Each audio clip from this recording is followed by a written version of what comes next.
Regardez au Burkina. Vous-même, regardez au Burkina, celui Ibrahim Traoré. Regardez Ibrahim Traoré. Regardez Ibrahim Traoré.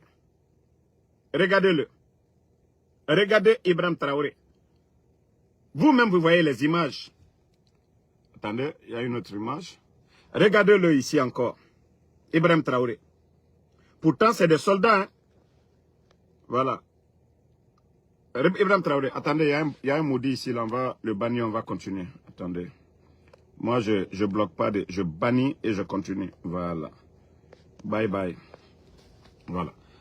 Vous voyez, Ibrahim Traoré, vous savez que moi, je ne tolérais même pas Ibrahim Traoré ici. Mais maintenant, il y a eu un grand changement. Regardez Ibrahim Traoré. Ibrahim Traoré, voici. De l'autre, attendez, je vais montrer toute l'image. Voilà. Vous voyez ici, il est en train de prier. Vous voyez. Monsieur avec la simplicité. Regardez. Même il est collé avec ces gens-là. Souvent, il y a de ces gardes dedans. Mais regardez comment Ibrahim Traoré. La simplicité du monsieur Ibrahim Traoré. Oui. Différent de Tchefimba de Conakry. Voici l'image où il saluait l'imam. Le monsieur qu'il saluait tout de suite, c'est l'imam de la prière. Et regardez où lui il a prié. Inviter des gens sans faire de bruit. Sans faire de bruit, Ibrahim Traoré. C'est de ça qu'il s'agit. C'est de ça qu'il s'agit, sans faire de bruit. C'est-à-dire, lorsque vous gérez la chose publique, il y a de ces dépenses, les manières de faire que vous devez corriger. Ibrahim Traoré, quel est le Burkinabé qui va dire? Ibrahim Traoré, il est en train de prendre notre argent, acheter des voitures, donner à sa famille, donner à Paul, donner à Pierre. Vous-même, vous avez vu les images. Mais lorsque Mamadi, qui est en train de prendre l'argent du contribuable, distribuer des véhicules à des démagogues, prendre l'argent du contribuable guinéen, imaginez le nombre de véhicules que Mamadi a déjà donné. Nous savions déjà que ça dépasse 100 000, 100 déjà. Et la majeure partie de ces véhicules, c'est plus de 100 000. Et vous saviez que les bus, beaucoup de bus, on peut les acheter à 100 000 dollars. Donc les 100 000 dollars, si Mamadi était intelligent, supposons 100 véhicules qu'il a donnés, Conakry aujourd'hui pouvait avoir 100 bus. Et s'il était intelligent, s'il avait acheté 100 bus, au moins ça allait être bénéfique pour la population. Mais comme c'est un démagogue, il adore ceux qui viennent faire le djellibaya, le griot, pour dire, oui Mamadi, même si c'est pas bon. Parce que ceux-ci là savent qu'ils vont avoir des véhicules, comme les artistes démagogues aujourd'hui, qui sont en train de crier son nom. C'est ça la différence. Ibrahim Traoré aujourd'hui, si vous voyez que le monde entier, c'est l'homme le plus populaire. Aujourd'hui, tout le monde parle de Ibrahim Traoré, partout dans le monde. Ibrahim Traoré, il vient, en 2 ans, il a annulé la dette du Burkina. Il a annulé la dette du Burkina en 2 ans. Certains ne peuvent ne pas l'aimer. Moi, je ne parle pas à la place des Burkinabés, mais moi, je parle des faits. Moi, je parle des faits. Je ne suis pas Burkinabé pour décider à la place des Burkinabés. Il doit rester, il ne doit pas rester. Mais moi, je parle des actions. Ce que Ibrahim Traoré a pu faire en 2 ans. Il y a eu combien d'usines? Combien? Malgré l'effort de guerre. Et Guérena n'amène. Il faut acheter, voilà, des équipements pour l'armée. Mais malgré tout ça, leur économie, 10 000 fois, ils ne sont pas endettés. Il est venu annuler, payer les dettes.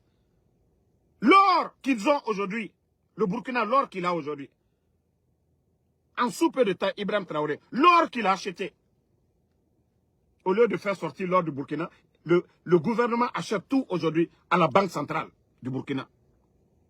Tandis que chez nous, on vole l'or à la banque centrale de la République de Guinée. Et les complices, c'est les bandits du CNRD. Comment est-ce qu'on peut s'en sortir? Comment on peut s'en sortir dans le mensonge? C'est-à-dire, quand aujourd'hui, toute l'administration. Mais je vous dis une chose. Les gens sont assis, les gens sont calmes. Les gens ne parlent pas. Parce que c'est un régime de terreur. Tout le monde, les gens ont peur. Mais vous pensez que ce que vous êtes en train de faire, ça plaît à quelqu'un, la Guinée, c'est 4 régions naturelles. La forêt, la Haute-Guinée, la Moyenne-Guinée, la Basse-Côte. Vous pensez que ce que vous êtes en train de faire. Nous avons eu des présidents, voilà, venant de la Basse-Côte. Lansana Conté ici, faire de l'indépendance. On n'a jamais vu Lansana Conté, Wawa, prendre tout le gouvernement, aller dans son village à Wawa. 24 ans, on ne l'a pas vu. Sékou Touré était là, faire de l'indépendance, on ne l'a pas vu. Prendre tout le village, aller du côté de Farana. Nous avons vu ici Dadis. Dadis n'a pas pris tout, c'est-à-dire tout le gouvernement allait à couler. Le président Fakonde n'a pas pris 11 ans. Tout le gouvernement allait à Kouroussa. Voici des gens qui sont arrivés, qui n'ont aucune notion de la République, qui sont entourés par des tonneaux vides.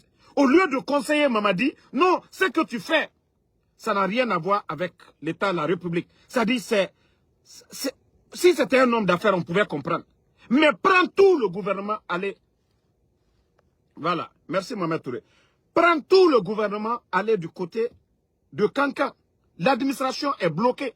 Pendant ce temps, les fonctionnaires guinéens ne sont pas payés. Ça crie, ça pleure partout.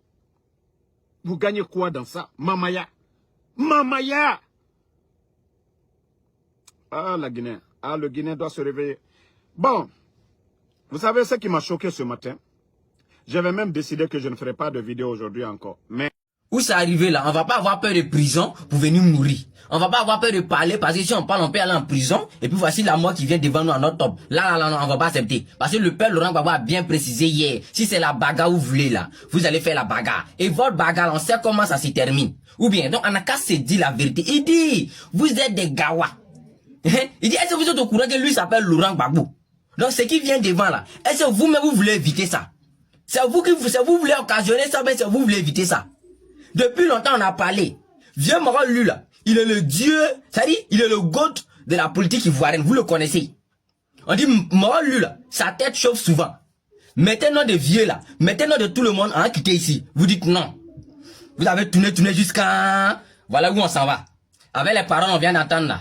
Vous êtes sûr qu'il y a un Ivoirien, un bon citoyen. Lui, son cœur va être tranquille pour attendre octobre. Non, on a qu'à c'est de la vérité. Est-ce que vous-même, vous voulez le bien-être des Ivoiriens? Ivoirien même a remarqué, mais au fur et à mesure que lui dit la peur de parler, il veut se taire pour éviter beaucoup de choses parce qu'il y a la Maka qui est là. On a peur de parler parce qu'il y a Maka qui est là. Au fur et à mesure qu'on a peur de parler, voici la mort aussi qui vient devant nous. Donc là, vous voulez nous mettre où? On n'a qu'à parler par là, la Maka ou bien on n'a qu'à se taire. Ou bien on n'a qu'à se taire, la mort veut nous emporter comme ça gratuitement. Vous avez fait combien de 1000 morts? 2010, 2011. Vous n'avez pas donné explication de ça. Jusqu'à aujourd'hui, on ne sait pas qui est à la base de ça. Voici un soi-disant Bob le Marocain qui dit lui il a tué les Ivoiriens pour un politicien. Il a fait ça pour un politicien. Ça là, ça va partir quelque part. Ça là, ça vous a pas suffi. Vous avez fait tout ça là aux Ivoiriens, ça vous a pas suffi. Vous voulez venir nous mettre dans quoi encore? 2025 octobre qui est déjà arrivé là. Vous voulez venir tuer les pauvres encore? Non, dites-nous la vérité. C'est ça que vous voulez faire encore? Vous qui êtes censé, vous qui avez la capacité de mettre non des Ivoiriens, non des gens sur la liste et puis le peuple serait tranquille, ils vont aller faire l'élection là tranquillement là.